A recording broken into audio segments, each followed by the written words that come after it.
You are listening to the Conquering Everest podcast. This is episode 15.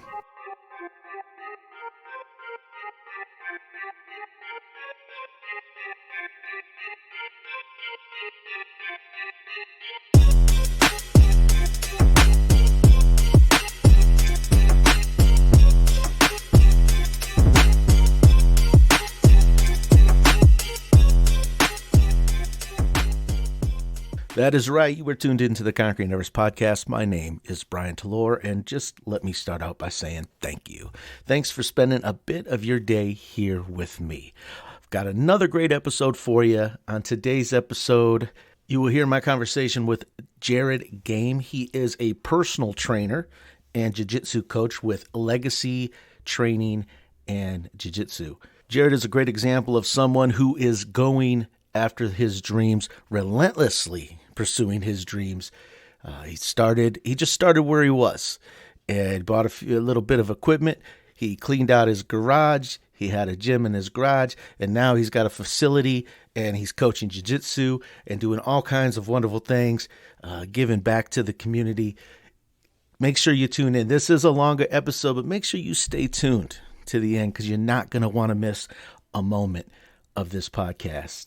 So without further ado, here is my conversation with Jared Gahm. Jared Gahm, welcome to the Conquering Everest podcast. Hey, thanks for having me. Looking forward to this. Yeah, I've been looking forward to talking to you. We've known each other for a little while now, and I know we used to share war stories, and you used to do some training with me. So for the listeners that haven't yet met Jared Gahm, but who is Jared? That's a broad question and a loaded question, isn't it? Yeah, it really is. I'd say basically I think the average person looks at me, they're probably not really sure how to take, because I think I'm a pretty unassuming individual. But if you get to know me past the rough exterior and the bad language that I use frequently, I like to think that I'm a very supportive person. I'm somebody that's very driven for my goals. And if you're somebody that I care about and you're my friend, I'm also driven to help you go after your goals, even if it's a goal that I may not necessarily want to achieve myself. If you're somebody I care about, I'm going to drive your ass to get after it and to work hard for it. Along with that too, I'm an entrepreneur. I have 2 businesses, and I also do have a non-for-profit that definitely was a lot of challenges and a lot of hard work, but I'm very proud of all of them. Let's talk a little bit about health and fitness and jiu-jitsu. What started that for you? Because I imagine this started at a younger age, or at least that's my guess. Very, very good assumption there. No, I'm from a really small hick town, 240 people, 1 stop sign. So I grew up on a farm right outside of it. So growing up, it was one of those things where I always was drawn towards martial arts movies. A lot of times back in the 80s actions, I was like the big meathead action guys that just look like they could just run through a brick wall. So at an early age, I always liked that. And then when my family moved from the small town of Ransom that we were from to Bloomington, I definitely was an outsider from the norm of these young kids. So I got picked on a shit ton growing up. Just, nerdy kid, glasses, braces, had gap between my teeth. So looking back, I was an easy target because I was different from everybody else. And then there was just one summer that I was like, man, I've had enough of this. So watched all these Rocky movies, Karate Kid, best of the best. Was buying some weight equipment from garage sales and just mimicking anything you saw from those, montages. Mm-hmm. And then this kid that had been picking on me from grade school up, finally 8th grade, man, I had enough of his shit. He messed with me and I got up and cracked him a good one. And, I'm not encouraging young kids to fight, but I definitely there is value in staying true to yourself, knowing your worth, and standing up for yourself. And after that kid didn't mess with me anymore, and nor did others. And there's something about what happened with that summer of working out consistently, doing the cardio, watching these martial arts movies, something just clicked for me. And after that, I just came infatuated with the weight room, working out. Whenever my friends, they'd be the typical guys that would buy Playboy or Maxim magazines. I was going by Men's Health, Flex magazine, and I just really got drawn into that world. And something that I was talking to my buddy about not too long ago, because I actually forgot about this, but the high school that I went to, they had a newer part of the building, then there's an older part. And there were some afternoons where we could hide our cars in the back of the school, and we would break into the high school just so I could use the weight room. So, and me, it was just, hey, like I had to work at a retail job or whatever when I was young, but I still wanted to work out for football and athletics, but I couldn't because of the time. But I knew this janky door that I could get into just to work out. So looking back, was it a bad thing that I was breaking into my high school? Yes. But my purpose for working out, looking back, I was like, it's very obvious the career path I've chosen. Like Right. working out was very essential for for me at an early age, and very much now. So Now, were you involved in sports in high school? yes, I was. I did football. I did track, and I wasn't very good at track. I just did more to stay in shape. And then I'd found some interest in boxing. I did pretty well with that, but that wasn't attached to my school. I did that as an outside sport. Okay. And then after high school, did you, what was life like for you? So it was a mix of good and bad. That's not everything sunshine and rainbows type Right. deal. But I tell you what, I'll start with kind of the bad. Is there was a time in my life that definitely made some bad decisions. There's a whole year I did not work out at all. Like literally was hands down a piece of shit. Like I was probably drinking a case of beer 4 days a week, smoking a pack of cigarettes every day. I think I only worked out 3 times that year.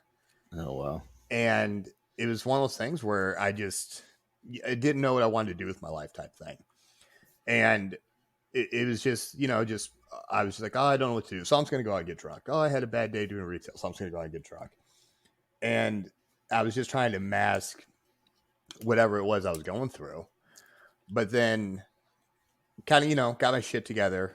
And then I knew I had to get away from Bloomington, because if I still stayed in Bloomington, I was going to be following the same path of all the high school kids that never left and were doing the same crap. The guys that just peaked in high school, so to speak.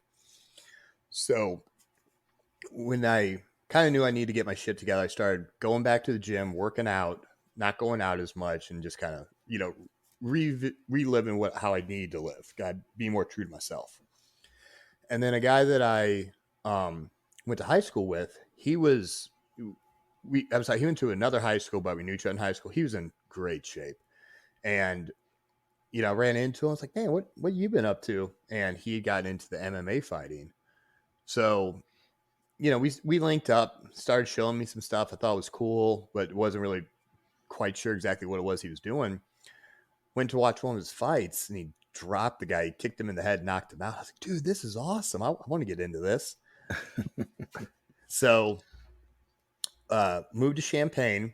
About 3 months later, found out they had a jiu-jitsu team there that also did MMA. And they had one guy from that team who's fought in the UFC, another guy who did pretty well in Bellator. And we were all, lower belts at the time. So I really came into a good team with that. That got me going.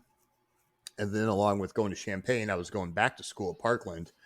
And that's where I got my minor in sports psychology and nutrition, because I knew I needed to do something else. So I was going to school, working at Gold's Gym as a personal trainer, and I also was fighting too, getting into my fighting career. And then, so it was one of those things where I knew that my life needed to be better in the aspect of I was being structured, because I Right. had to get up, I had to do my cardio for fighting. I had to go to school. I had to go and train clients. I had to go to practice, and then somewhere that I had to study and do my work. So definitely it was one of those things where before was not living true to myself at all, and I was just kind of, I'm just gonna wing it today and go buy a pack of cigarettes, and if I had a bad day, go drink a case of beer.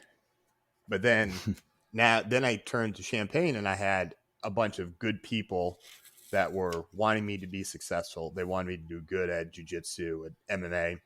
They wanted me to be a good personal trainer. They wanted me to be successful at school. So it is definitely was a scary move going to Champagne and not knowing anybody, but it was the best thing because I surrounded myself with good people that wanted to see me succeed, and also I wanted to see them be successful as well. So, and then not to date you or put in, some people don't mind sharing their age, some people do. But as far as the time frame when you started seeing the fight game, the UFC, so that was after I grew up. I think I'm a little older than you, and when I grew up, it was the UFC was kind of like the Wild West of fighting, where you'd have a Yeah. 360 pound 7 foot guy taking on Hoist Gracie or something like that. I Mhm. assume you were a little bit after that stage, that maybe the Dana White era of UFC. I Yeah, I remember that. I was in grade school when that happened. I remember watching those, and that was just one of those where to me, they were like superhero action figures. Like, I'll never Yeah. be like that. And then, after I had gotten my start of training in MMA, I hadn't fought yet, but I started the training, was no shit right when the first Ultimate Fighter came out on TV. Okay. So Yeah. I had already had some training, and then when I saw that that show on Fox, or that no, Spike, I was like, oh man, this is like getting legit now. They're making this live stream. It isn't just like backyard brawling and all that. So Right. definitely, I came into there right when it started to be more televised. Right. And I think that's when it became it. It started to become mainstream, and people were attracted to it. But you were talking about, so after high school, smoking, drinking, you didn't really have any focus. You didn't have a direction in your life, Hmm. and then you met somebody, and you're like, okay, I see what he's accomplishing, and I want to have that level of success. Was it? I know we have talked in the past, and there had been times where you found yourself, couch surfing without a place to stay. Was this all happening around that same time, or? No, actually, so after I was in Champaign, I ended up moving to Charleston, and I went to Eastern Illinois, Okay. and that's where I got, I finished up my education. So I got my education, exercise science, kines, and my minor in uh, sports psychology, nutrition.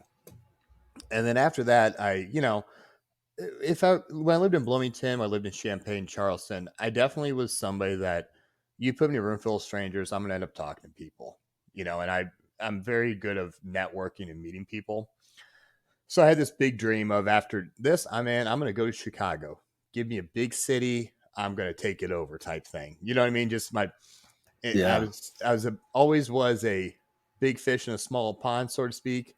And I was like, man, I'm gonna make it in a big city, right? No. and I'd never lived in a big metropolis, but at the time I was like, okay, I've done good here, here, here. No matter where it put me, and I'm going to make it. And the big city life just was not for me. And definitely, I dug myself in the hole. I was in a very bad, toxic relationship with a girl. The job I had was just barely, barely making it, and the rent and food, it just wasn't that. So that was one of those things where I knew that I was just digging myself a hole and nothing good was coming from it. So I actually, because of everything that I was trying to make and the bad relationship, and got rid of her. Um, but because my hole was dug so deep, I actually was homeless for a while. Like, only Yeah. had $100 to my name, and that was without doubt the hardest part of my life. Like, lowest part, 'cause I was like, man, you're educated, you are good at your craft. Why is it you're not making it? Like, Right. what happens? And I So think part of it was who I was surrounding myself with. They weren't the right people for me yeah. to make me be successful. Yeah, bingo. That was going to be my next question for you. Is it, or you had talked about when you went to Champaign, it sounded like you were surrounded by people that were pushing you to be the best version of yourself, and they were training you, and they were in your corner. And then when you went to Chicago, it flung the other way to where you were surrounded, or you were in a toxic relationship, and Mhm. once you start to struggle and you get behind the eight ball, so to speak, it's I mean, it's hard to pull yourself back up out of that with especially if you don't have the right people around you. Now, were you stubborn like I was? So, same thing after high school. There was periods of my life where I found myself couch surfing or living out of my car, and I was very stubborn. I didn't want to ask for help. Are you kind of a stubborn? Were you stubborn as well? And you're like, I'm going to do this. I'm going to do it on my own. Yes, I was stubborn because I could have asked for help, could have asked for bailout, but I didn't. I fucking took it like a man. Yeah, And at least that's what I like to think it is. It's, yeah, man, you fucked up and you fucked up bad. right. You made your And bed, sleep in it. yeah, and I was one of those things. I can either spiral down farther and boo hoo, feel bad for me, or I need to get back to being true to myself and being around people that want, to see me succeed. So Yeah, packed up all my stuff, left a lot of stuff too, and I moved back to Champaign. And a buddy of mine that I had known from uh, school when I went to Eastern, he actually did help me out. I got a job managing at a retail store, a supplement store, and but like I had to work before I got a paycheck, so I was eating just mm, like ramen noodles and cans of tuna and just kind of you just making it work. It yeah. wasn't an ideal situation, but it's what I had to do at the time. You just gotta suck it up, be a man, be like, okay, things are gonna get better. And I kept telling myself that, Yeah. and it was like, listen, this is the low point. Just it will get better, and that's something I like. I've had other ups and downs in my life. I just keep telling myself things are gonna get better. It will. It's just how positive are you gonna stay? What kind of a game plan are you putting to work? What kind of people are you around yourself that want to see you succeed? I think a lot of people, and myself included in the younger years now, I've switched that up, but your mindset, every word that you think, every word that you speak you're sowing seeds, right? That you're planting those seeds in your mind, and those are the seeds that are going to eventually bloom. And if you're planting those thoughts of negativity, well, you know, Mm-hmm. that's what you're gonna get out of it. If you're telling yourself, don't give up, keep pushing, you can do this, tomorrow's going to be better. It's remarkable how that works, but it does.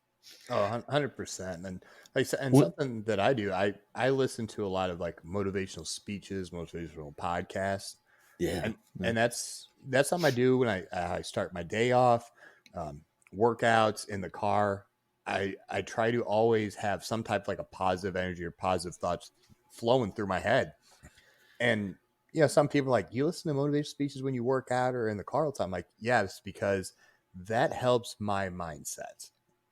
That helps me when I'm going into coach, when I'm going into work out, to train people, spend time with my friends, spend time with, person I'm seeing, like whatever it comes with life. If you go in with a positive energy and a positive mindset, it's going to be good. You go in negative, pissed off, it's not going to be have good results. right. So let's that kind of leads into something I had written down that I wanted to talk to you about. So we'll segue into that. Okay.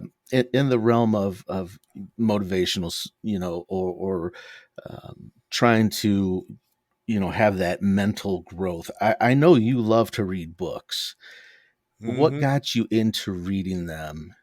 And like, don't you? I mean, you read like a book a week, right? I mean, I don't remember how Pretty. many you read in a I time went. frame, but This is my goal. Always is to read 12 books a year, so it's a book a month.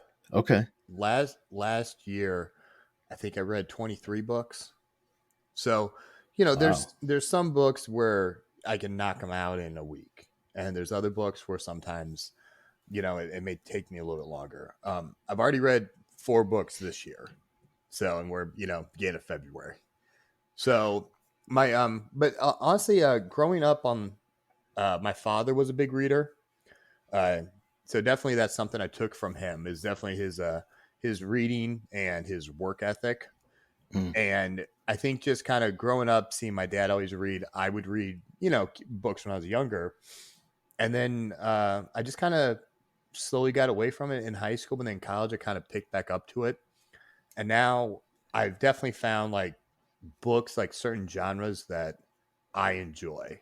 And, something like one of my best friends, he reads completely opposite books. Like we both like to read. He doesn't like right. to read them. I've dated people and they like other types of books, and that's fine. I think reading is something that's very underutilized because everybody's so into technology nowadays. Yeah, I And agree. like one of my good friends, he does audiobooks. But for me, I like to actually read a book, feel the pages, and that's part of my daily routine actually. Every morning I have my morning routine, and part of it is I like to start with a growth mindset. So in the morning, that's when I'm reading books about business, entrepreneurship, leadership. The book I just finished reading is called The Automatic Millionaire. I literally finished that yesterday, Okay. and that's something that really has been helping me with being successful financially, because I know how to personal train, I know how to coach, but I don't know crap about business. It's the God's honest truth. Right. So I've been reading more about business books because I want to be a successful coach and trainer, but also with that, there's a business side that I want to be successful at as well, so I can keep providing this for the people that I coach. And then So you go ahead. nope, go ahead. Go ahead. Oh, and then at night, um, every night before bed, no matter what, minimum 10 pages I read. I put my phone on airplane mode and I read 10 pages every night. Sometimes it ends up being more depending on how enticed the book is. But Right. those books, I do very well with reading biographies. And it doesn't matter if it's military, sports, coaches, certain uh, business people, because I like reading about what struggles they had. What did they do to overcome it? What was their mindset? How they overcame it? Yeah. Because I can understand people that their true life went through that. I can really get drawn into that. And what I do is uh, my bookmark is note cards. So if ever there's something I like, I know some folks like to highlight. Me, I like to write down the lessons that I've learned or something that I like. And then when I'm all done with that book, I take the note cards, I put them in the front of the page. So that way, then I can go back and reference that book at times. I think books like you said they're so underutilized today, and the I think what people don't understand is here in 2021 we're no longer recreating the wheel. Like most, if not all, of the answers that we need for whatever aspect of in our life, it's out there, and it's most likely in a book. And if you just pick it up and read it, you there's so much that a person can learn. So I'm kind of scared that one day with the technology, the libraries and what will be gone. I'm hoping they don't, because I'd like that too. Yeah, So there's go ahead. something about having an actual book in my hand and I can flip the pages. Yeah. I had a Kindle once, and it was, I read a few books off it. It was definitely, the convenience of it isn't bad, but I like having an actual book in my hand. There's something about that I enjoy. Yeah. Now, do you have? So I have not so much since COVID hit because I'm not out, and I don't even know if the thrift stores are open. But I had a very good but yet bad habit of going to the thrift store and looking, because there's always like a million books to look through, and I'd Hmm. walk out with three. So I've got a small library that's actually right behind me that I've I haven't even probably read a quarter of the books that I have. Are you a big book collector, or do you just buy it, read it, and then hand it off to somebody else? Or No, I'm very much a book collector. I have a bookshelf downstairs in my office that's completely full, and I actually just bought another bookshelf just so I can start putting the red ones in there. Yeah. And but so in my perfect world down the line, hopefully, I really am hoping the next like 3 or 4 years, I do want to have a home built for me. And my main thing is I want one of those old school library offices where there Yeah. are bookshelves. Because it's a lot of these books, like I said, I have note cards in them that have references. I even have kept some of my textbooks from college that I still will use from time to time. So I think I kind of talk about this, but I feel like sometimes the generation nowadays, they're all soft, Yeah. and it's people are more likely to play video games or get stuck into social media stuff. And I'll tell you what, when you get to disconnect and turn off your phone and just spend time with the person you're with, spend time reading, spend time doing whatever you enjoy doing, that's some of the best things. And for me, I enjoy working out, coaching jiu-jitsu, doing jiu-jitsu myself, and reading. And when I'm doing either of those, my phone's on airplane mode or it's turned off. Just leave me Right. alone. Let me recalibrate myself and focus on what I'm passionate about, and also what's going to make me a better person and also help me make other people better. And I want to talk to you about your training in the jiu-jitsu, but I guess I'd be remiss if I didn't ask you before we leave the subject of books. Listeners out there, I know at least a handful of them are going to say, "What is the must-read book? What is your must-read book?" Ooh, that's a good one. Um, so here's I'm going to give you three, but it's for different reasons. Okay. So anybody who is wanting to improve their life, somebody who has a goal but they don't know how to go about it, you should read The Alchemist. And Brian, I lent you that book and you read Yeah, it. I read that. That was a very good book. I try to read that book once a year. And I'm going to give a quick little breakdown without giving it away. Oh, It's placed there you back in go. like biblical times, and it's not a Bible book at all. It has nothing to do with religion. But this young shepherd has a vision of a goal he has and a life he wants. So the book is about him selling his flock, going on this quest, the trials and tribulations he had, the hard times, the good times, and then he meets a woman, falls in love, and he's about to give up on this quest, but the woman says, "If you really love me, you finish this and then you come back to me." And that's kind of all I'm gonna stay with that because I don't want to give it away. But Right. I think that's a great book for anybody who has a goal but they're too scared to go after it. So Yeah. I think The Alchemist for that one. Um, then as far as like with the if you want to do something with business or financial, the two books I would recommend would be Traction, and that's about with how to start when you're starting a business. There's a culture within that business. And I've had jobs which it is a shit terrible culture. I absolutely hate it. I hated the boss, everybody with it. And this is about how do go about coming up with a good um, area for your business and what culture you want. Yeah. And then the other book, as far as like if you want to be a leader or if you're wanting to be in management, I highly recommend Extreme Ownership by Jocko Willink. That book really changed my perspective on what it is to be a leader, and it's a lot of leading by example. And also too, he talks about what he learned from stuff in the SEAL, and then also how he incorporates those lessons into businesses in the real world. So I think that's those would be my top three. Top three. Yeah, I haven't read any of Jocko's books, but I've listened to a lot of his interviews and his Mm-hmm. podcasts, and he's got a lot of great thoughts and ideas. So I would say that's probably I'll have to Put a little star by that and make that my next one. Hmm. So let's transition into your business a little bit.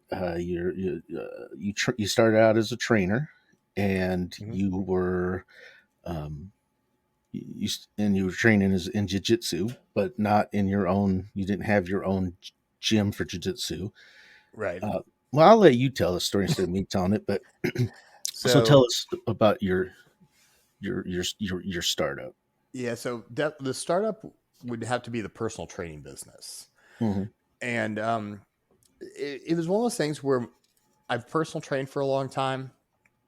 I've been a personal training manager, sold memberships, worked the front desk. I've pretty much done everything except be a janitor at a gym. But I was never above, cleaning stuff up or plunging the toilet. So I guess you could, it just wasn't an official title. But Right, I mean, I've done just about everything you could think of at a gym. And I love the gym. I love the gym business. I love helping people get in shape. But it was one of those things when you are a personal trainer at a gym, you're at the mercy of the average person's time frame. So with that, you had to personal train people from 5 a.m. till about 9 a.m. and again from 4 p.m. to about 9 p.m. And then with the gym split, you would get about 40% of the gym would get 60. And it was just you could make a living, but you weren't gonna, be very, very successful at right, with that type of pay structure. So when I bought my home, I had a buddy and he built me a squat rack. And it was one of those that you could make it into like a bench, you can do whatever. So I had a basic rack, a shitty bar, a bench, a couple of kettlebells, and some boxing gloves. And I think maybe dumbbells that went up to 30 pounds. So very, very basic. Nothing special. right. But then people were like, hey, I don't want to pay prices at a gym. Can I just come train with you at your house? And I was like, well, okay, I have enough. I can make this work. And slowly, one client turned into three, three turned into five, five turned into 10. So, and it was making cash. So, being a first homeowner, I was like, all right, well, I actually have to buy this for the house, this for the house, and this. But what I did is, okay, now you're just buying shit. Right. Let's focus. So, what I did is if in 1 month I made $500, 250 would buy new equipment, 250 went to, savings, gas, groceries, whatnot. Right. And then it just became more and more popular that people wanted to train at my home because people didn't want to go to the gym because again, social media, you have these people that go to the gym and they may not be doing a machine or exercise correctly. And you got some asshole that's going to videotape it and then it's going to be for the whole world to see. Right. Yeah. So it just became a thing. People were more comfortable coming to my home to train than go to a gym because they were afraid of being made fun of. And it worked out great for me because I didn't have to drive all the way across town to train somebody and then they no called no show. So I wasted an hour and a half of my time, wasted gas. Now I'm at my home. If you can't come, okay, cool. I'm already at home. Not a big deal. But yeah, it's just like I said, it started off as just having a small thing, and now my entire garage is full. I have some equipment in storage. It just slowly became bigger and bigger than I ever thought I would have.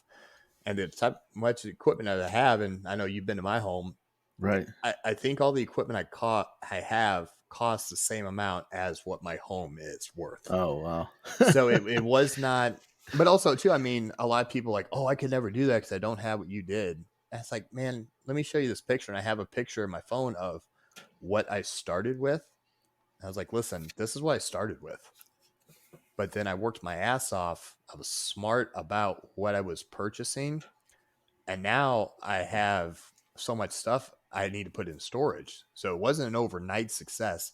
It was continuation. Make this better. Make this better. You can just be better. Yeah. just start where you are. Like don't wait. There's never going to be a perfect moment. So you just kind of got to start where you are Mhm. and let it grow. Yeah. The other thing too is a lot of trainers, and I've been in the gym business since I was 20 and I'm 38 now. A lot of trainers think, oh, well, if I'm the most in shape, I have abs, can lift the heaviest, then I'm going to be the best trainer. It's like, man, honestly, when what makes you a good trainer is when you don't give a shit about yourself. You care about the people you're training. What can you do to help them out? What can you do to make their workouts better? What can you do for their goals? Yeah. And I think that's the part of that's missing a lot with society and social media. It's just, hey, look at me, look at me, look at what I'm doing, give me attention. Man, if you're a coach or a trainer, it shouldn't mean shit about you. It should mean about the people you're helping. And I think that's why I've been successful as a trainer, because I want all my attention to be on the people I'm training, not on me. Because their goals are different than mine, but they're having me help them with their goals. So that's what my focus needs to be. Well, and I know when I was coming over and working out, it wasn't just about working out. We talked about the books we were reading. We were talking about life. So it was kind of, you got to work out, but it had that you know it wasn't just a client trainer business. It was more like, hey, it was almost like we were hanging out, but you were kicking my ass with exercises. Yeah, I So didn't I didn't take it easy on you at all. no, he doesn't take it easy for anybody that might be thinking about training with him, but that's a good thing. So let's jiu-jitsu. How did that interweave um into your life? So when I was fighting, it was a big part of my life. I absolutely loved it. I actually had a conversation about this earlier today. Somebody had asked me, do you miss fighting, full time? And I said, I think about it every day. I don't think there'll be a day that I won't think about it. But I had the opportunity to train with people who were top 30, top 10 in the world. I will never be that caliber of an athlete. I'm very realistic. So at the time when I had, finished with my education at Eastern and moved to Chicago, I was like, something, I'm done with fighting. I'm retired. I have a winning record. I have great memories. I've gotten to go someplace. So I'm just done. And I tried other sports. Like I did bodybuilding, CrossFit, some strongman. And I was trying to still be competitive and still have athletic goals. But I still watch the UFC. I still watch jiu-jitsu videos, but I think it was one of those things like, man, I've been out of the game so long, and guys that I trade with when we were all white belts, they have, they're black belts now or they're brown belts. Like I can't get back into this. And then I don't know what it was. It was just one of those things where it was around, New Year's. And I was like, something? I'm going to try this out. I'm going to see if I still got it, see if I still have a love for it. So I went to one gym and it just wasn't for me. Something about the atmosphere, the instructor, it just wasn't for me. So I waited another month, went to another one, and it was a better fit for me. And I was like, okay, I like this. It's good. I got back into it. I started doing it 2 days a week, and then it turned into 3. And I did some tournaments, and I found some success. And then something happened with that coach, and his priorities changed, and it got to a point where you're showing up still drunk, you're showing up finishing the cigarette, and I felt like the training was going down when my skill level and my determination to compete was going up. So one of my old buddies, Tom Butler, he was around when I was fighting Eastern. He's hands down one of my best friends, one of the biggest influences of my life. Like I probably would be lost without him. He's always been a straight shooter, always has my best interest at heart. Says sometimes he'll tell me some things that like, well, shit, can you be a little bit more brutally honest? You didn't rip my heart out enough. But it all comes out of love. Tom has never done anything to steer me right. Has he, been a little more blunt than maybe I would have cared to? Yeah, probably. But also, I knew he was telling it out of love. So when I was with my old coach, that was, just he wasn't doing right by my eyes as a coach. I linked back up to my buddy Tom, and he lives in Mattoon. And he was like, man, what this guy, Pedigo, I'm under him, Heath Pedigo. He's like, why don't you come down and try, this style? Because he knew I like to be pushed. I love to be just spent on the ground, not be able to breathe after, having the shit beat out of me. Right. So it's like, all right. And he didn't tell me all that. He just said, why don't you come down and try practice? I'm like, okay.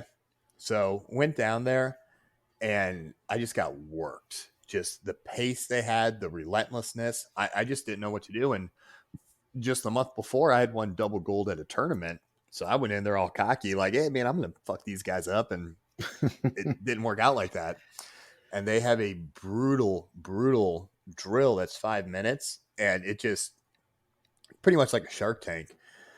And Wow. first time I went there, and Tom knows I need this, so he put me right out there. Man, I had to run out and puke twice, but I still got back in and did what I could to finish it.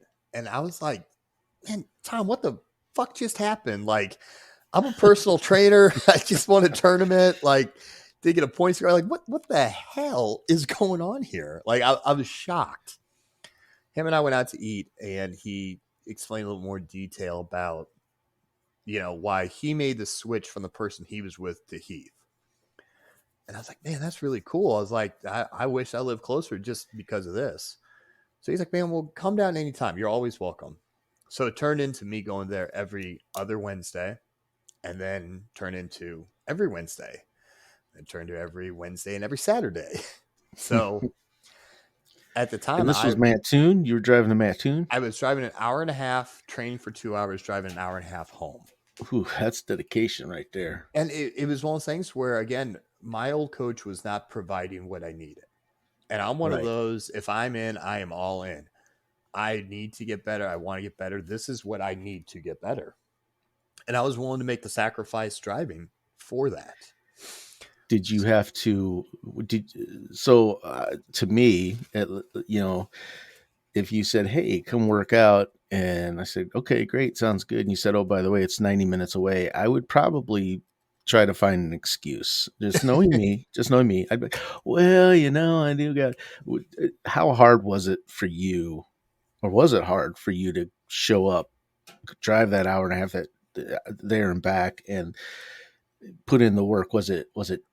Did you find yourself trying to make excuses, or were you just in a very good place mindset wise that wasn't an obstacle? See, for me, the very first time I went there, when Tom was like, hey, why don't you come down and train? For me, I viewed it as, I love to work out and I love to train. And also, Tom's one of my best friends. I viewed it as, hey, I'm driving an hour and a half to hang out with my buddy. And shit you not, we've been friends for, I think, 15 years. I think there's only been 2 times in our time as friends that we've hung out and we haven't either punched each other or done jujitsu. So like that's our friendship and how we hang out. Yeah. We're into combat sports. That's what we do. That's our way to hang out. I mean, and afterwards, we'll go out to eat, we'll talk. We have conversations weekly. But the first time I went there, I was just like, okay, I'm going to see my buddy. And I hadn't seen him in a few years anyway. So it was kind of like a reunion.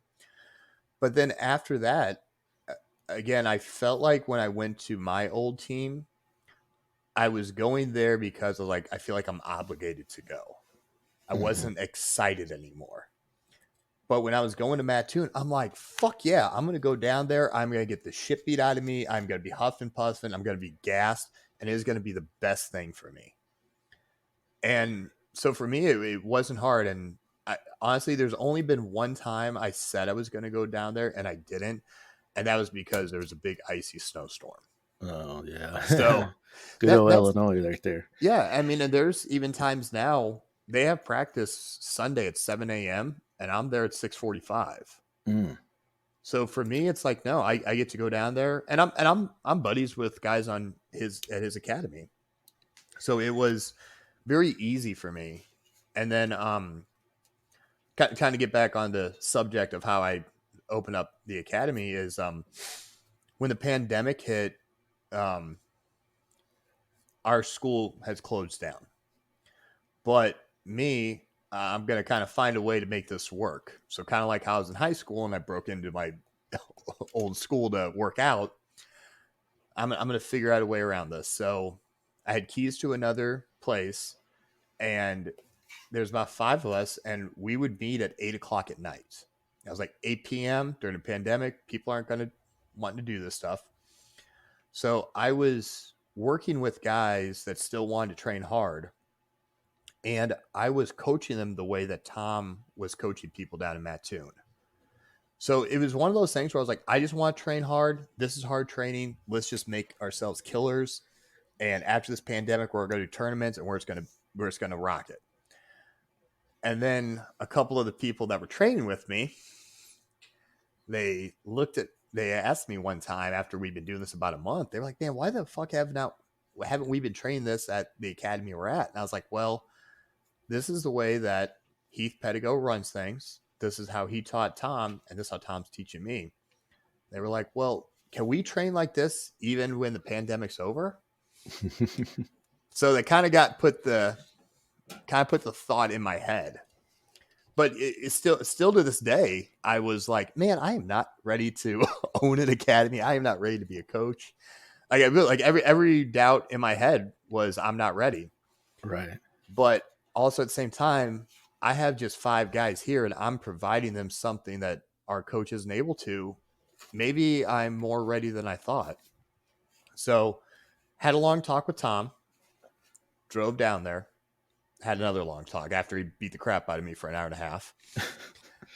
And he's like, all right, man, well, so here's what we need to do. And Mattoon's an hour and a half away from Bloomington, where my coach, Heath Pedigo, is in Mount Vernon. That's 3 hours from Bloomington. Yeah, it's even farther. Yeah. And he said, this is what we need to do. He said, you need to go down there. You need to meet Heath, meet the full-time fighters, and you need to stay there and see if you really are about this. I said, you know something? I'm in. So what I did is figure some stuff out with people watching my dogs and whatnot. Went down there, had 2 pillows, my comforter, bag for the weekend. It's like, I'm just going to go figure it out. And I did not know this at the time. It wasn't until afterwards, but my buddy Tom, he told me, he's like, I was 50-50. I didn't know if you were really going to go. Well, I was like, no, man, I'm being serious about this. I want to see what this Pedigo team is like, what he's like, and all those guys. So went down there, did the first training session. And this was like, I call this my tryout, but it was more just kind of, I'd say more proving myself that I wanted to be a part of this.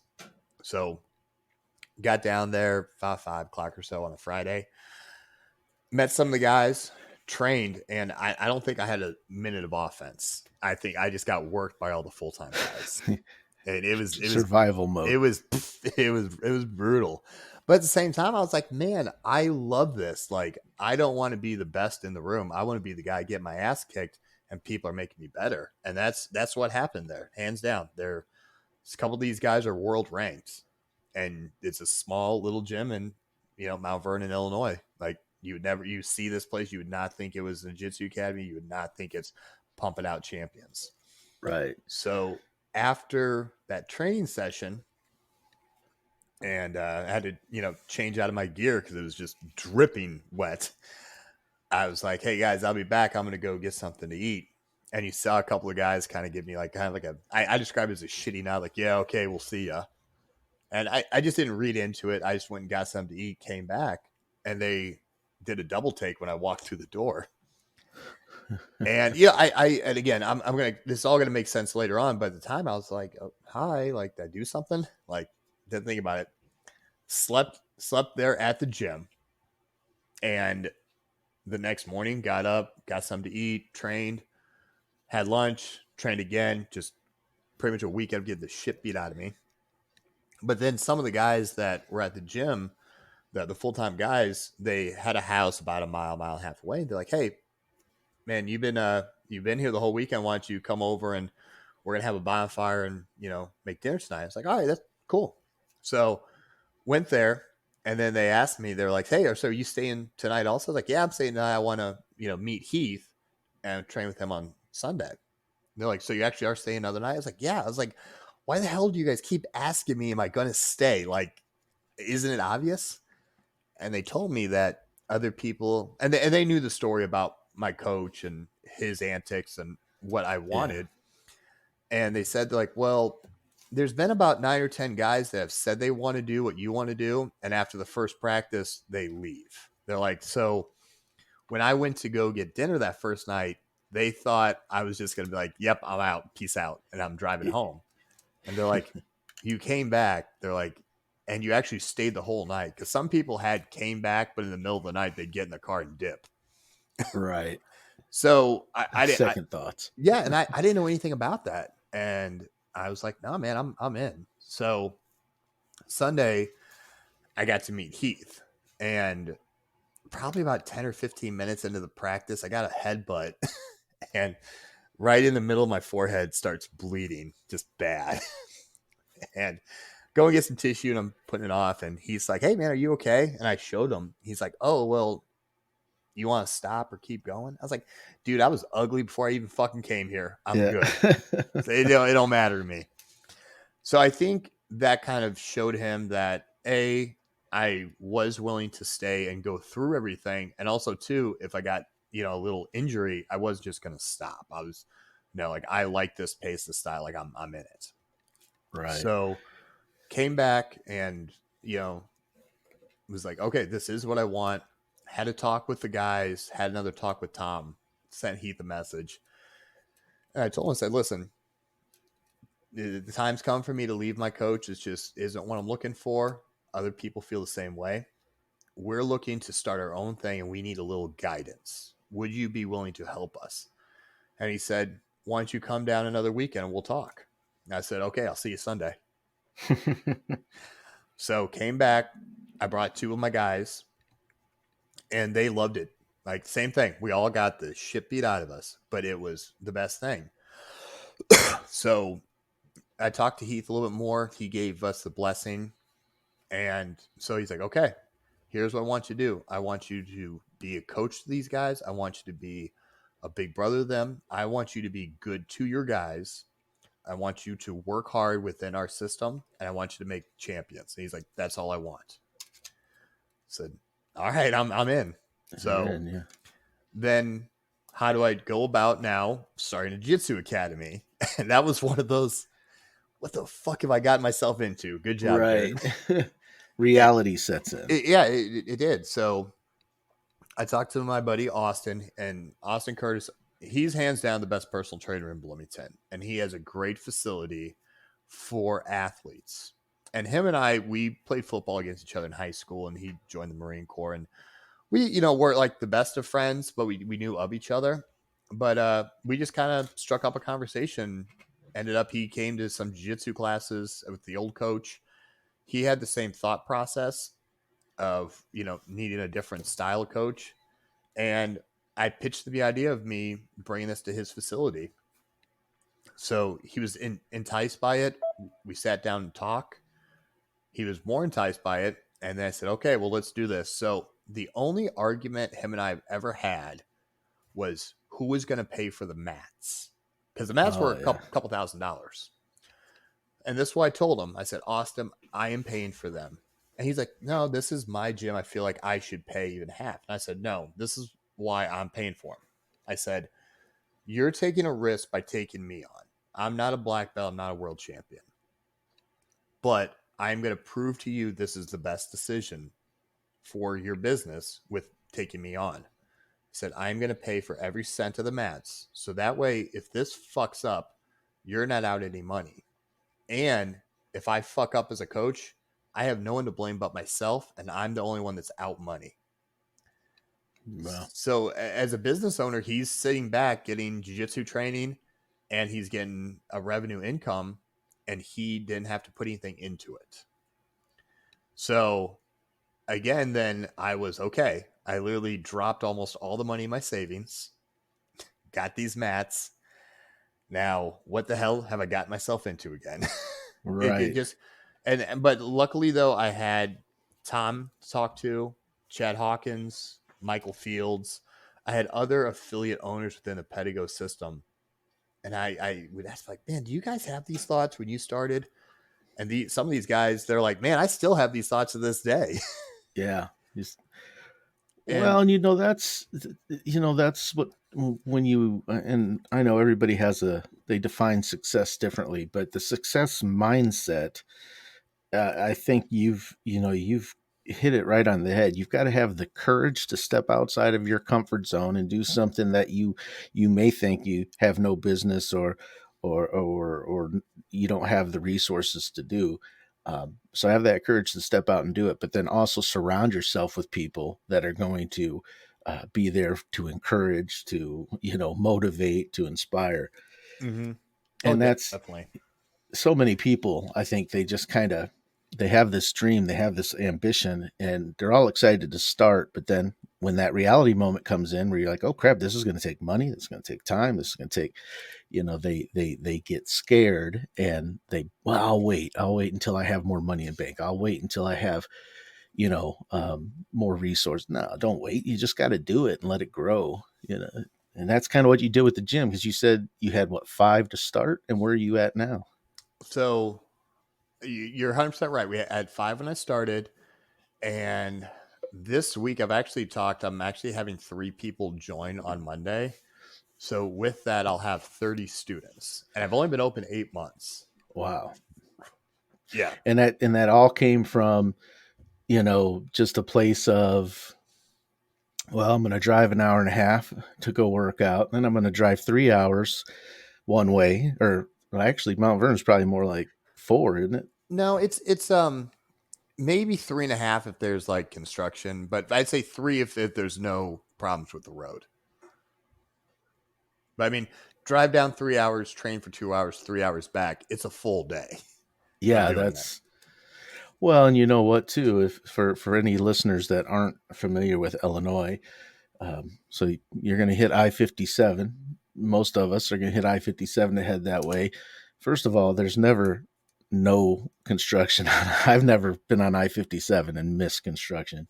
And then as the further south you go in Illinois, the smaller the towns get, and it's there's just not a whole lot. It's not like there's much to see, so it's not the most entertaining drive in the world Mm, either.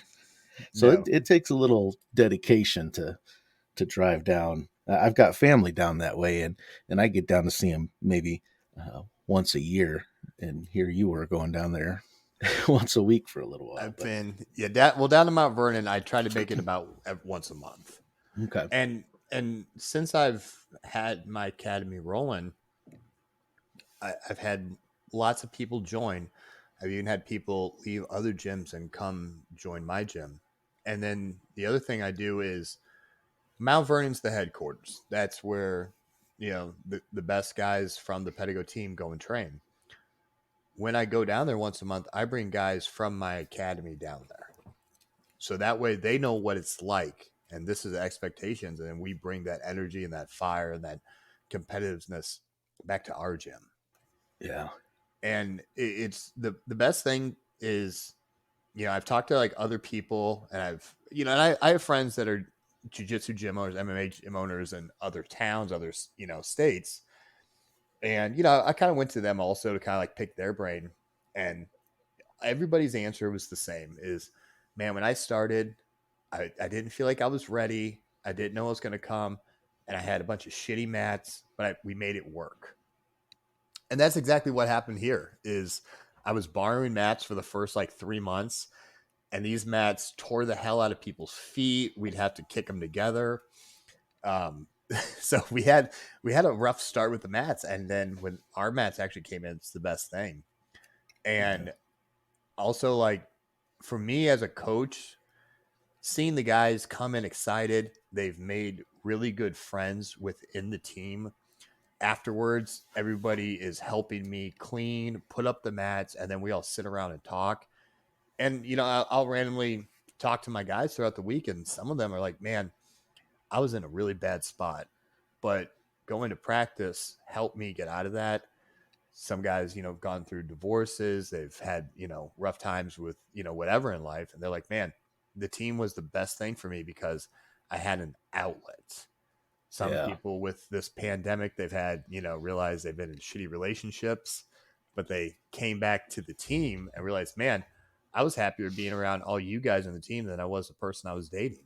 And so I feel like what I've created as far as the atmosphere with the team and the culture, it's one where, yes, we go there, we work hard, we beat the shit out of each other, you know, weekly, but also outside of it, we're all friends. If, you know, my buddy's truck broke down. He's an hour and a half away. He could call anybody on the team, and I guarantee you, if anybody answers the phone, they're going to pick him up. Yeah. And you don't see that with a lot of other gyms or even other like teams. And I feel like that's just the culture we have here, and it's also the culture that Heath developed down in his gym, and it's trickled down to us other affiliate owners. Yeah. I know. I mean, I would always recommend if somebody asks me, hey, give me something that's gonna help me mentally. Uh, Getting involved in some sort of group training, group gym, whether it's jujitsu, karate, boxing, whatever. There, because when I trained with Billy Stamp, that's exactly. I mean, I didn't go because I liked. I mean, I liked working out. I liked boxing, but more so than just going to do that, I went for the camaraderie, for the friendships. Kind of the same thing. You sit around, you have an intense training, session. You clean everything up, you put things away, and then we'd sit around and we'd chat for half hour, 45 minutes. And you're right. I mean, it's a great outlet, a great release, especially if you're dealing with any sort of discomfort in your, when I say discomfort, I mean emotional discomfort in your life. It's just being around people that want to lift you up is a game changer.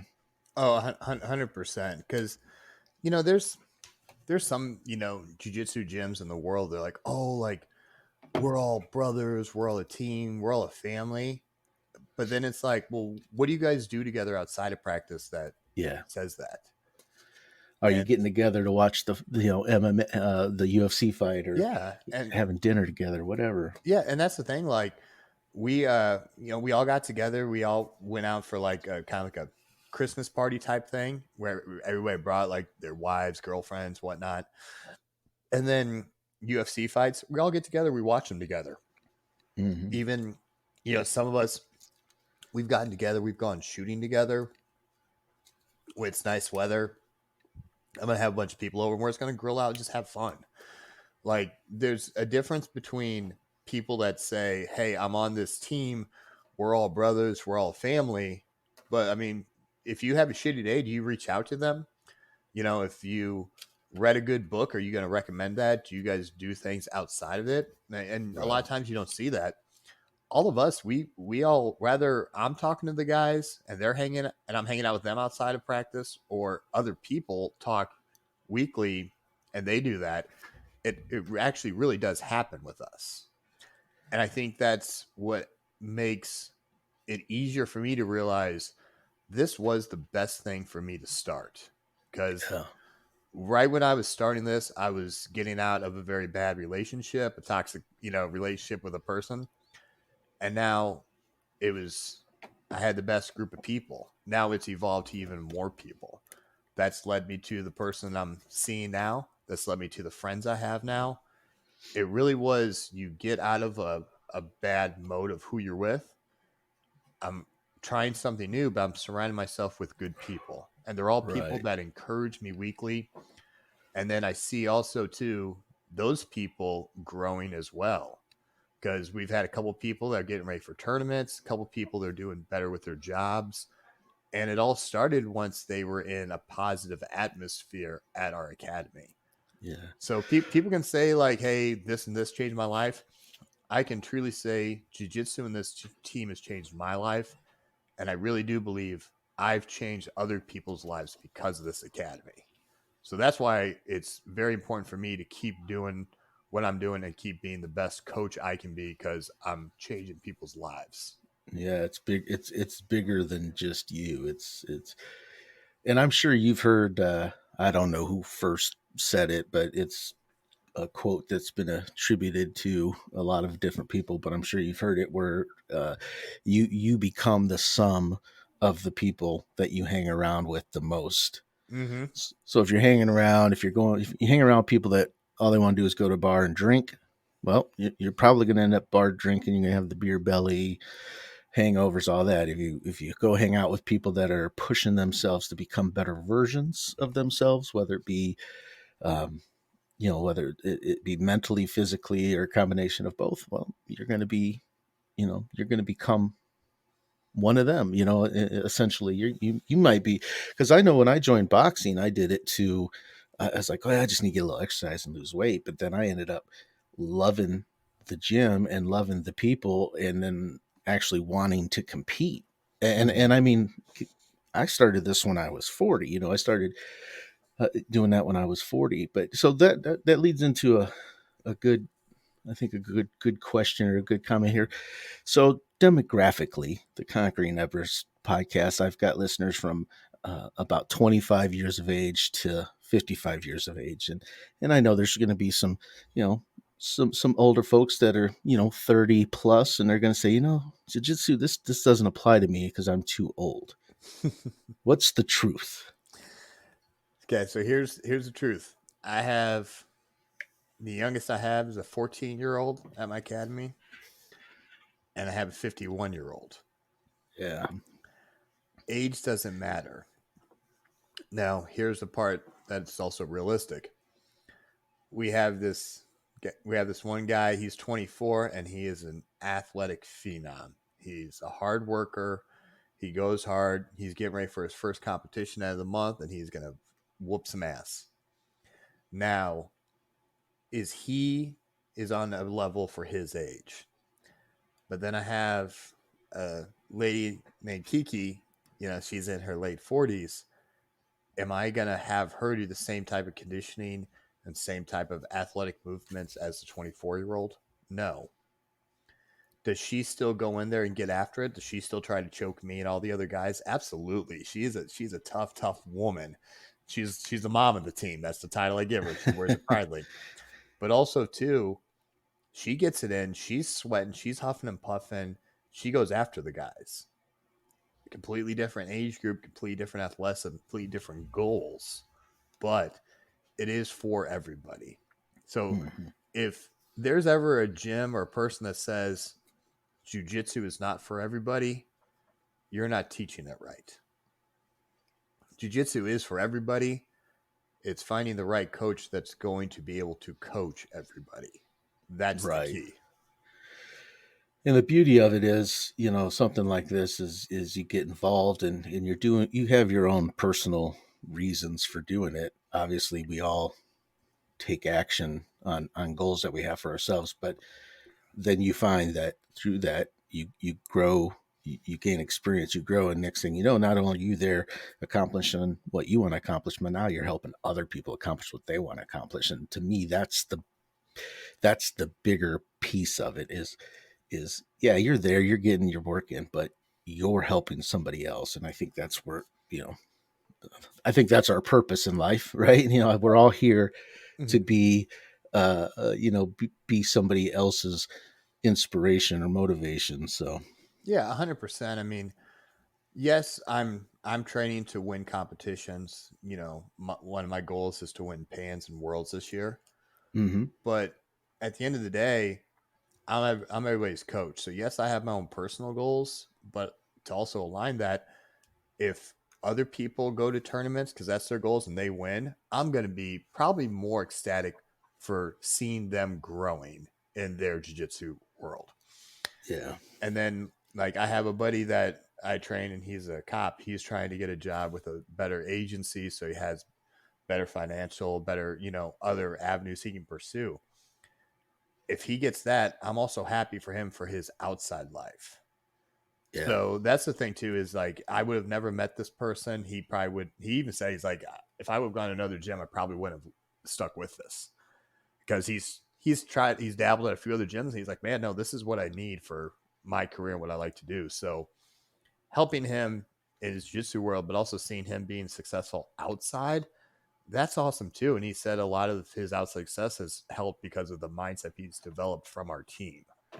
So, like I said, changing somebody's lives just to win medals, yes, that is cool, but also changing their lives outside of the academy, that's what is really cool and really drives me to keep going. So here's a very specific jiu-jitsu question for you. Mm-hmm. Gi versus no gi. So I will admit that when you started the gym up and you were posting on social media, hey, we're gonna practice this day, it would say NOGI, and I'm like, what the heck is nogi? And then I can find out it's no gi, which is the Shorts and t-shirt. Yeah. yeah. So what? Does a person need to have a gi to start out if they're thinking about getting into jiu-jitsu, or what's So that's like if somebody's saying, hey, this sounds really cool, mind, body, and spirit, I'm going to go join a gym. What should they expect, in your opinion? yeah. Well, so a few things is do you need a gi right when you walk into our academy? No. Every time we have a gi practice, I bring 2 to 3 extras, and so does another guy. So that way, when people are brand new, they are able to borrow our gis and try it. Because some people get into jiu-jitsu and they absolutely love it. They're like, man, why didn't I do this, 5 years ago? Other people do it once, like, it's not for me. And that's fine. They just, some people are claustrophobic. Some people just don't like, you know, the idea of being controlled and submitted. And that's Yeah. fine. So I tell people, why don't you try it, borrow our gis? You decide that you want to be a part of this. I'm a wholesaler for Origin Maine. And again, the guy whose book I recommended, Jocko Willink, Mm-hmm. he's a wholesaler for them. Or he's part owner of Origin Maine. So one of my goals was, if I'm going to do this, I want to work with them, because everything he stands for and Origin stands for was a big part of this. So if you want to join, we'll get you a gi down the line. But right when you join, it doesn't matter. Now, the other part of that question, what's the difference between gi and no gi? The gi is the jiu-jitsu, the pants, and the jacket. You have a lot more weapons as far as with choking, controlling people, slowing down certain people's athleticism. So I think that the gi jiu-jitsu is a lot more of a chess match, because there's a lot of tugging, pulling, and controlling. So you have to have a lot of skill and knowledge. Okay.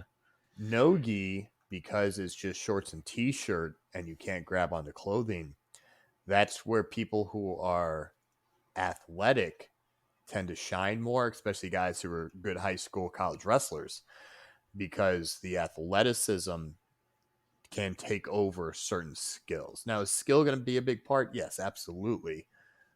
But some dominant wrestlers or strong people, the no-gi can be a little bit easier transition for them. So, my opinion, try both. See which one Yeah. you like. I've had a couple people, and myself included in this, man, I don't want to wear the gi. I just want to, I'm going to fight. I want to fight MMA. And I'm not going to be wearing this in the cage. You're right. But also, too, there is some real world applicable things that if you train with the gi, if anything were to happen where you had to defend yourself, your family, your loved ones, having that skill set with the gi and grabbing on somebody's jacket or sweatshirt, it's very applicable. And Yeah. I have 7 law enforcement officers and 3 firefighters. They have had to take care of business in their line of work. So when I explain this is where the gi would come place, if somebody's wearing this or this, you need to train the gi more than anything for your line of work. Let's talk a little bit about the mental aspect of jiu-jitsu. What kind of growth have you seen in individuals that have come through to train with you? Yeah, I tell you what, I actually have a very good story about my good friend Maddox, actually. Maddox was a kid that I met him and I personal trained him, and he was a shy kid, didn't have a lot of confidence, didn't have much athletic ability, and got him into working out. Started to get some strength and started to get stronger. Then he came over and started to try jiu-jitsu. And again, he was starting to develop athleticism when he was like 24, 23. So he's kind of like a fish out of water. Mm-hmm. So just plain simple, he just, the first 3 months doing jiu-jitsu, it's a lot of taking punishment, so to speak, with getting submitted, doing stuff and you're like, man, am I ever going to get better? But then once you hit past that 3 month mark, hey, I see this move. Hey, I'm able to roll this person. I'm able to go to this. Now he is way more confident. He has a lot of friends now. And also, too, just the way he's able to talk to strangers now compared to when I first met him, he's grown as a person. And it all started, it helped a little bit when I was personal training him, but really his growth as a human being started when he was with Jiu-Jitsu. And there's a person that he used to work with that used to pick on him. That person came into our academy, and I remember Maddox talking about this kid. I said, Maddox, go do a 5-minute round with him. He's like, man, he used to talk shit about me. I was like, Maddox, he's not going to fight you. Go do jiu-jitsu. He's a training partner. You'll be fine. Right. And Maddox, he did not rip a submission. He didn't choke him unconscious. But I'll tell you what, that guy could not do a damn thing. At this time, Max had been training for over a year. And there was not a damn thing. This guy who used to make fun of him, used to pick on him, used to talk shit about him every day at work. There wasn't a damn minute of offense he had against Maddox. Now, that guy never came back, which Maddox didn't do anything shitty to him. He didn't hurt him. But it definitely was demoralizing. This guy was like, man, I used to pick on this guy. I could always talk this shit, whoop his ass.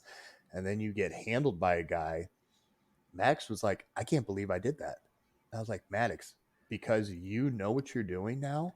I was like, you have the confidence to do it. You have the athleticism. You have the ability to do it. So that right there helped him have that confidence as a human being.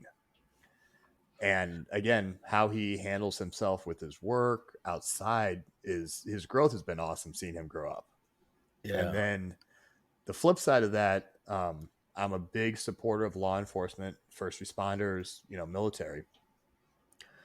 So we have a lot of law enforcement, part of the Adopt a Cop BJJ program, which sponsors officers to get them into training jiu-jitsu until they're blue belts. Some of the officers, one guy told me, hey, I was in here, I was trying to tussle. I had to tussle with a guy and I was gassed. And if I didn't have backup, guy probably would have whooped on me, possibly killed me. Another guy is, hey, with how things are going, I need to learn some of this so that way I'm not relying on just my firearm. Right. And they've all said, they're like, honestly, they're like, if I'm just by myself and I don't have backup for another 20 minutes, I know if a situation happens, I'm not going to need to use my firearm and I can control people just fine. I'm not going to hurt them. I'm going to control them. I'm going to go home safe. They're going to go to jail or, be let go, and no firearms were used. So even the officers that I've trained, their confidence going into their job, I'm probably saving their life and possibly somebody else as well. So that's another reason that I think jiu-jitsu is very, very critical for the law enforcement community. I think, and this is not in talking about the confidence, the growth element, the mental and emotional growth element of it. This is a common theme I've heard in boxing and mixed martial arts and Muay Thai and all that stuff. So it's almost like, in my mind, this should be a curriculum in school. Kids should learn something. I know there's wrestling in school, and I wrestle. And here's the nice thing about jiu-jitsu and the gi. The gi is much more attractive than those tight singlets you're that we had to you're wear in you're high 100% school. correct with that one. Yes, the gi Yeah, definitely looks better and more manly than a wrestling singlet. not. I'll agree And with I that. was a big guy, right? So tight. I didn't like walking around in that tight singlet. But Mm-hmm. let's let me ask you about. We'll kind of segue a little bit, and I'd like to talk to you about fitness in Mm-hmm. general. So the personal trainer side of you, what are most Americans or anybody really? I don't know. What are we doing wrong when it comes to fitness? Broad question, but I know where you're going with that. Hmm. And here's my answer. Kind of going back to where I said, with society and men in this culture, I feel like a lot of them are going soft. Yeah. I feel like as a whole, and again, I'm not speaking everybody, but a good chunk, we've gotten lazy, Yeah. and society has made it easy to be lazy. So, yeah, I think how easy is it to order food and have it delivered? Very easy. Oh And yeah. you have Grubhub or some other things. I don't know because I don't download those apps. But hey, Buffalo Wild Wings sounds good. McDonald's delivers now. Like you can get fast food at any time, and also along with that, with the fast food that's tastes phenomenal. I mean, I'm no, I'm human. I like pizza and Buffalo Wild Wings just like anybody else. But instead of eating pizza 3 days a week, I know I only eat it one day a week. And when I do, I enjoy it. But then during that day, I'm eating very, very healthy to reward myself. Hmm. And other people, it's just, oh, well, pizza, it's just down the road. It's only $10. I'm just going to get it. And they get it 3 nights a week. Right. And then kind of also sort of, the pandemic sort of hit something like this too, where all the gyms were closed. So a lot of folks were just, well, I'm not going to work out, or it's hard getting back into it. And then there's limitations at the gym. Just because you feel like you need to work out, you need to go to a gym. You could join a class, you could join yoga. There's all kinds of options, but it's, are you willing to do it? Because Right. it is a lot easier after work to sit on the couch, order food, get comfy, watch whatever streaming device you have, instead of, I just got off work. I need to go lift weights, do cardio, do a class, do whatnot. And then once I'm back, then I need to prep or eat healthy food. That means you have to actually prepare it. Yeah. So is it a challenge sometimes? Yes. I'm human too. There's some days I do not want to work out. There's some days I do not want to go to practice. And there's some days, something, it would be a lot easier for me to go to the Little Caesars a block away and pick up that, $6 pizza instead of make my food of lean meats, vegetables, and some type of carbohydrate. There's some days I want to do that. Do I Yeah. cave some days? Yes. I'm not gonna deny and act like I'm perfect. So I'm far from that. There's some days I am like that. But I will say I have more days that I make the better choice instead of the easy choice. Well, and as somebody in my 40s that has struggled with weight his entire life, I can honestly say for anybody, especially younger folks, I'm saying, whether teens to 20s, even into your 30s, I know there's a lot of excuses like, well, buying healthy is more expensive. Oh, gym memberships are expensive. You're either going to pay now or you're going to pay later. Because believe me, at Mm-hmm. 46 years old, my knees are a lot older than they should be. And that's just because I've been athletic my entire life, but I've also been built like a offensive lineman. So, Yeah, and albeit short. well, and I think the thing is too. This is what I tell anybody. It doesn't matter if people come to me for personal training, come to me for jiu-jitsu, come to me for nutrition advice. The first 3 weeks you start something that's a healthy lifestyle change, it's gonna fucking suck. And those are my exact words. I do not It hold does. back and I don't lie to them. Because when you're trying to eat healthy, you need to detox your body from all the sugar and all the other crap you've put in. So if you've ever seen anybody who's ever quit smoking, dip, drinking, doing drugs, the first 3 weeks is miserable. Their body aches and it hurts. But then it gets easier and their life changes better. Same thing with starting a diet, starting a workout program. First 3 weeks, you're like, damn, this sucks. But you make it a priority and you change your habits, it becomes easier. It's just a lot of people, they're afraid to get out of their comfort zone instead of, hey, this is a challenge, but it's going to be good for me. I need to stay focused. And again, how we talked about having the right people around you. If you have people that are like, man, why are you doing that? It's not going to matter. Just one meal, it's not going to hurt you. You're right. One meal not won't. But there are some folks that, hey, I ate healthy Monday, Tuesday, Wednesday I go eat a cheeseburger and fried. Well, I already screwed up this week. Might as well just screw up the rest of the week instead of had a bad meal Wednesday. So Thursday, I'm gonna get back on it. Yeah, you're talking to me right now. I'm the king of, well, today's already gone to shit anyway, so let me just go ahead and eat this pint of ice cream while I'm at it. Well, you Yeah. see, again, if you have a bad day, so what? It's one day. Tomorrow's a new day. Get Yep. your ass back into aligning yourself with your goals. And something that I do. I'm a guy. I'm a visual creature. Right next to my bed, I have a dry erase board, and I have my goals for the year, both personal goals and then my business goals. Mm, And I very also have those goals wrote down in my notes on my phone because good. everybody has a cell phone. Everybody has it attached to their damn hip nowadays. And I do too. I'm no different. But if I'm ever feeling like I'm in debate on what to do, I can look at those goals, and that makes me think about, what do I really need to do? What are my real goals in life? Is it to just be happy because of food?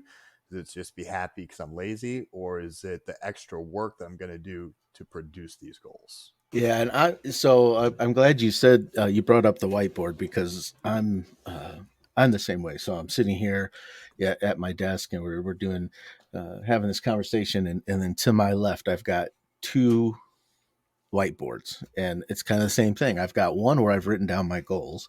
I've got the other where I've it's kind of a calendar of action, right? So Mm-hmm. pick on this podcast a little bit. There's certain days that I want to create. There's certain days that I want to upload. Certain days I want to engage. And it's written. It's all. And I'm down at this in this office because I work remotely as well. I'm in this office all day. I'm staring at this stuff all day, and having it in front of you, whiteboard. I mean, you can get one Walmart for $25, a decent one, and then or even on your phone, having it in front of you, reminding yourself why you're doing something is huge. And I would say if I didn't have these, and these whiteboards are mounted on a cinder block basement wall. That wasn't easy holes to drill, but I got them hung because I knew I need to be reminded every day. Sounds like that's what you do too. You wake up with the focus on what am I doing short term and long term. Absolutely, because there's a lot of, literally, there isn't just one person that's successful business wise, successful as an athlete, successful in any form of life.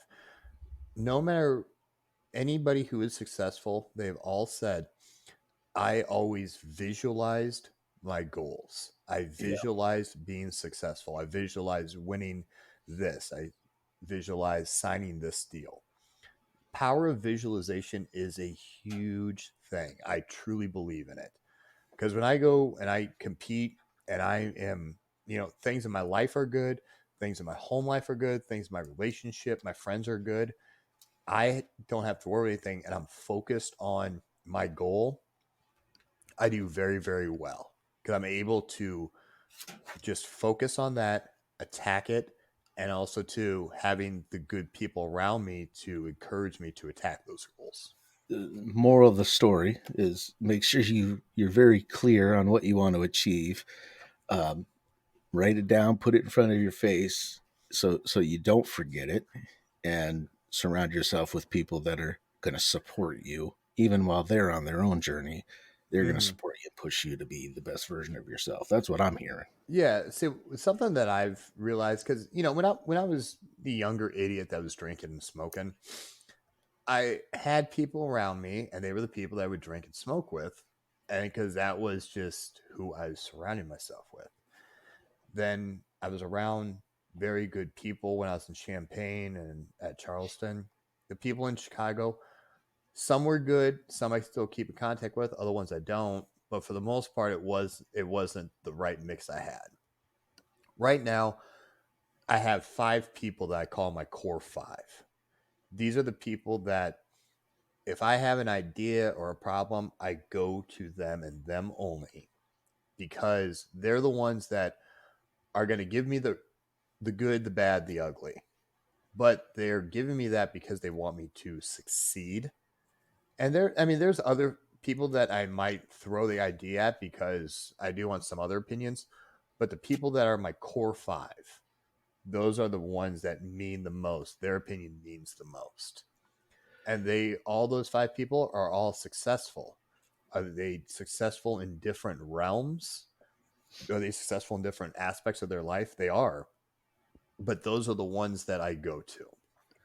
So if you have a good group of people and you're visualizing a goal that you want to go after, you go to the 5 people that want to see you succeed, not the 5 people that are just who you go out drinking with, or just the people that sit back and bitch complain. Are these 5 people goal oriented people? Are they ones that they go after their goals? Yes. Those are the ones that you want to ask advice to achieve your goals. Well, and I'll see if you agree with me on this, because my philosophy on success. Um, so, middle of my life, we'll say mid when I turned 40, I decided, I was kind of sick and tired of being sick and tired, and I said I want to be successful. And I Mm-hmm. attributed success at that time to financial. Like if I'm rich, I'm successful. But I've learned over the years that that's not the case. I truly believe that in order to find success, we have to take care of ourselves. I mean, we do. That's just we've got to make sure we're healthy. We're mentally where we want to be, but in the grand scheme of design, I feel like we need to put others first. Like everything we do, there's going to be a bit of a selfish aspect to it because obviously we're trying to take care of ourselves. But for the most part, we should be giving back more than we're receiving. That's my philosophy. Would you agree with that? I 100% would agree with that, because I've seen the most success probably, for myself personally, probably in about the past 6 years. And that's when, before, like, my goal was I wanted to be a pro fighter. I wanted to do CrossFit. I want to own a home. And those are good goals to have. But then when my goals, I still was achieving them, but I also was helping others. That's when I really, really saw success. And it's funny because um, Dave Ramsey, he's somebody that I've read his books, I've listened to his podcast. Something that he says is, when you have achieved certain financial success, it's give back to others. Um, Shaquille O'Neal. If you don't know about Shaquille O'Neal, about his life outside of basketball, I would recommend his biography too. He really opened my eyes with the business aspect, but people don't give Shaq enough credit for how much he does for helping other people and for helping kids. And I think that's what's made him successful, with how much he gave.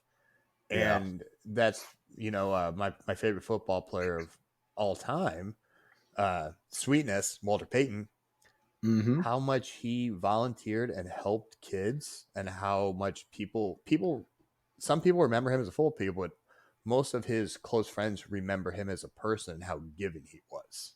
Oh yeah. Well, the NFL has the Walter Payton Man of the Year award because of his generosity and all Yeah. that good stuff that he put. He put his team and his people, his friends before he kept them on a higher pedestal than himself. Yeah. And that's something. So this is something I've never put on social media, and I'm not saying this because I want to brag or I want people to, think this is just how I view things. Is there's two people on my academy that they were having some problems financially, but they were good team members. They were good human beings. They didn't have money for a jiu-jitsu gi, so I bought them their gis. Yeah. And that's not something I put on social media. It's not something I brag about. People don't know about that. Right. But the thing is you're a good person. I want to help you. And I believe that's also, I have a non for profit that I started probably. So and also this kind of goes to the Jiu-Jitsu Academy. I don't know what the hell I'm doing with the non for profit. I'm But you're just doing winging it. it. That's what matters. Yeah, I'm just figuring it out. Is with the personal training, the fighting world, a lot of guys start off and then they want to join the military, which is phenomenal. If you're serving your country, you're giving back to this country and you're sacrificing yourself. So you're doing things for the right reasons. Well, I was their coach, I was their trainer. Man, I felt bad that I don't get to see them like I want to or whatnot. So when you're away for holidays, that is a hard thing to do. You're away from everybody. You're just, in a tent with all your guys or at your barracks. So what I started to do a couple years ago is I got like two, medium sized boxes. I got some little like goodies, some candies, cards, and whatnot. And I sent them to some guys that I had trained, and they thought it was the best thing in the world. I was like, okay, so I did something right, but I don't know what I'm doing. So let's try to do a little bit more next year. Next year, I got two bigger boxes made because I was not afraid to ask more people. Hmm. And some people gave me some money, and I paid for the shipping, paid for other items. Third year, I was like, some fuck this being scared. My guys are overseas, missing the holidays. I'm gonna go for this. So twice a day, I would post stuff on my social media. I would post stuff on the news happening. And I was getting people out of the woodwork coming and helping and dropping food, candy, socks, deodorant, anything that was on this wish list from my guys that I coached. Right. And then the following year, I was like, something? I'm a small business owner with the, personal training. Why don't I ask some other local small business owners? Because it's all going to local troops directly. So then small businesses were writing me checks to help out. And I had 5 huge ass like U-Haul boxes Oh sent to wow. my guys. Like those what do they call them? Gaylords, the really Yeah, the big ones. And big. again, I didn't know what the hell I was doing, but knew I was doing something right to help my guys. And what Yeah. was really cool is the 4th year I did it, a couple of my guys asked for packets of honey. And I was like, what? Why honey? Like that was just seemed odd to me. And in the Middle East, because of their extreme weather change, they don't have bees there. Oh. So they use honey. The locals, they use honey for medicine for their teas and whatnot. So one of my guys got a packet of honey, and there was a young kid, and he gave him a few things of honey. Went and gave it to his parents. His parents came out of their hut and started talking to my buddy, and started talking to his commander, and said, "Hey, thanks for this. Don't go down this road down here." And they were like, "Well, why can't we go down this road?" And they go, "The bad guys just placed a bomb there a few hours ago." Oh wow. So that was one of those things where I'm giving back, just helping out my buddies who are overseas, but really just because of a packet of honey, I probably helped save some lives. Oh yeah. Generosity is definitely contagious. That's for sure. Mm-hmm. Like you said, that's a great story to share because you're helping out your buddies are helping out somebody else, and then they in return help out your buddies. Yeah, and that was one of those things, kind of like with starting a personal training business. I didn't know what the hell I was doing. There was no rhyme or reason or book to help you. I didn't know what the hell I was doing starting a Jiu-Jitsu academy. I just went for it. I really don't know what the hell I'm doing starting a non-for-profit. There isn't a book to help you with that. There isn't a right or wrong way to organize it. I just know I want to help people, and I figure it out.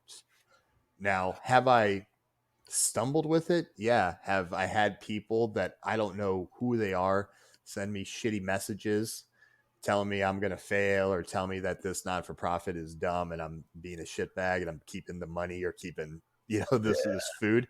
Yeah, I get that. But here's the thing. I don't care. you can say whatever you think, whatever you want, but if you're somebody who actually knows me, if you talk to the people that I've helped, they're going to give you a different story. And that's what Right. matters to me is I'm helping the right people, and I'm going to keep helping the right people no matter what outside people are going to say. That really, at the end of the day, would they ever go out of their way to help people the way that I am? No, they're not. Well, that's unfortunate byproduct of becoming successful is you're going to have people that see your success become jealous of it, and instead of doing something, looking at it, say, man, this guy, look where he's at in life, I want to be there. Instead of putting in the work to start their climb, their ascension up that mountain, right? They just, it's easier for them to try to pull you back down Oh and yeah. be down with them. Well, and there's another quote that I got, and I absolutely love this quote because it really does, you know, coincide with me. Is if you have people that are your enemies or people that hate you, you're doing something right in life because you stood up for yourself or you stood for something. Right. And I 100% agree with that because, you know, I I've done a lot of things on my own that definitely is going against the grain or going against others. And I get why people dislike what I have done, but also how many more people I have helped by doing it the way I think is right. I'm doing it the right way and I'm doing it for the right reasons. And if people don't see me doing things for the right reasons, then you're looking at it the wrong way. I don't know. It's just it's too bad that more people don't try to support the successful, those that are those are the people you can learn from. The people that are that's what I'm looking for. I'm looking at people that are miles ahead of me, and I'm saying, how did they get there? Because I'm going to repeat it. I'm not going to recreate the wheel. I'm Mhm. just going to mirror success. Oh yeah. And I could say that with this podcast. I mean, I started this podcast. It's something I had thought about probably for the last couple years, and I was like, you know what? I'm just going to do it. Am I going to be the best podcast in the world? No. Am I going to be the next Joe Rogan? Maybe if I put in the work and Mhm. I, uh, I fight for it. So I think more people need to have that mindset instead of trying to pull down the success. They need to mimic and mirror. But Yeah, because I think the thing is kind of like where I went back to the core five. mhm, Those core five, if I've told them, hey, I'm doing, this fundraiser, I'm doing a seminar, I'm going to do this with my gym, they're the ones that they are like, okay, well, have you thought about this? And they give me good ideas to make my ideas successful. The people that are negative, they're the ones that would never do what I'm trying to do. They don't see the bigger vision. So, yeah, again, your core five people, those are the ones that if they do have a negative comment, they're the ones I'll listen to. If it's some joker that I don't talk to or I haven't talked to in 5 years, or what you're doing in life isn't something that I would want to do anyway, I don't give a shit what you say right. because I don't want your life. I don't want to be like you. The people that are the core five, I'll listen to them because they are looking out for my best interest when I talk to them. No matter if my goal is right or wrong, they're going to give me good and bad and good constructive criticism, not just pure negative, just because you're not ever going to accomplish something. So let me ask you this. It's time flies when you're having fun. We're almost an hour and we're almost at 2 hours with this thing. Yeah, Uh, we definitely it's took your good times. conversation. But let me ask you this: if people want to get a hold of you, Mhm. if they want to reach out, um, what are you on social media? How's the best? What would be the best way for people to reach out to you if they wanted to? Yeah, so you have a couple ways to get a hold of me. One, everybody has Facebook. Yep. So if you want to reach me the best way, go to Facebook, shoot me a message, Jared Gahm. And I also do have two other business pages. It's Jared G Legacy Training, PSF Legacy Jiu Jitsu. So that's on Facebook. And then if you want to try Instagram, I also have that. and that's training for my and the number four, my legacy. All right. So you got a couple ways to get a hold of me. Um, Other than that, I wouldn't know what else to tell you. You're busy submitting people, so you gotta get those social media. So I'll make sure I link all that in the description for anybody listening that wants to reach out to Jared.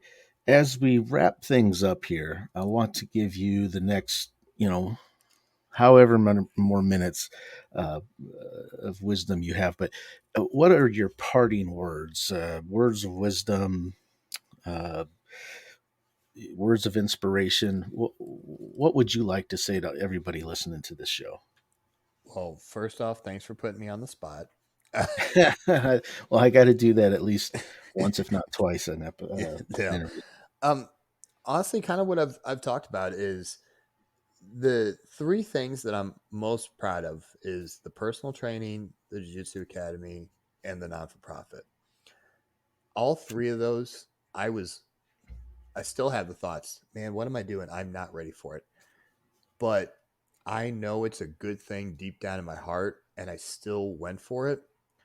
Yeah, And along with that, I surround myself with good people and have a good set of people in my life that are going to encourage me and are going to support me to do what I want to do in life. So if you have a goal, don't be afraid to go after it.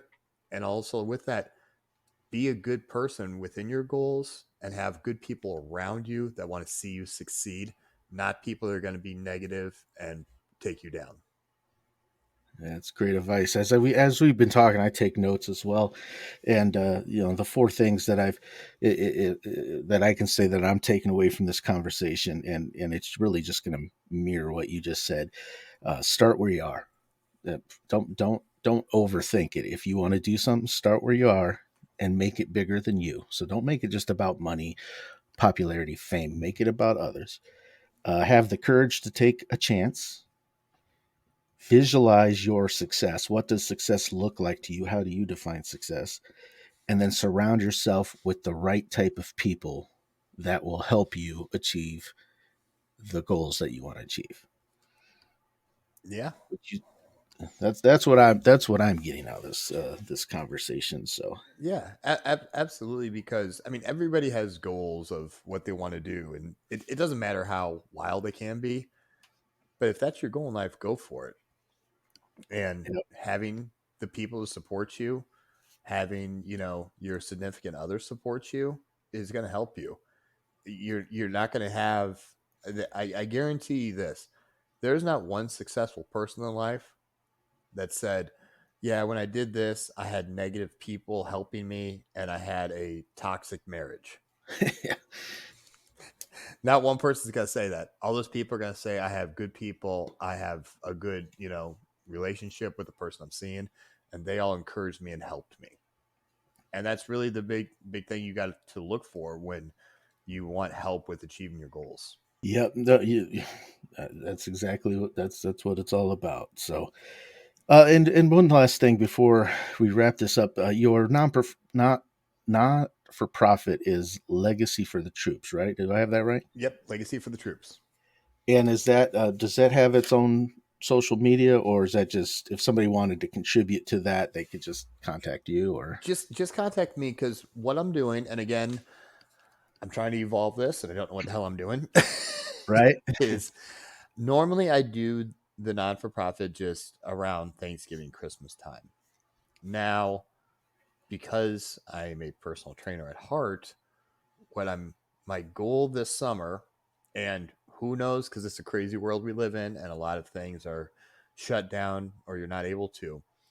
I want to this summer do some type of a outdoor workout that is going to be strictly for a non-for-profit donation with this. I need to find out where I can do this and how it's going to be available, but that is something that is a goal of mine that I want to do hopefully this summer. If not, I will the next summer. I want to do an outdoor workout. All right. Well, Jared, it's been a pleasure having you on the podcast and talking to you. I appreciate all the wisdom and encouragement, inspiration you've shared with all of us listening. And I'll look forward to talking to you again. I'll probably see you in the gym sometime, or eventually. Yeah, I'm going no. to show up for a session at the Jiu-Jitsu Academy. So Yeah, thank you very much for having me. It's been a lot of fun. I'm still kind of shocked that people asked me to be on a podcast, but I do appreciate it, and it was a lot of fun. And definitely will you and I our paths will cross again. yeah, for sure. All right, thank you, and we'll talk to you later. Okay, have a good one, buddy. There you go. There you have it. My conversation with Jared Gahm. If you are still listening, I know we're approaching the 2 hour mark. I know, and you've hung in there. You've been a real trooper, and I just want to say thank you. I hope you got as much out of that interview as I did.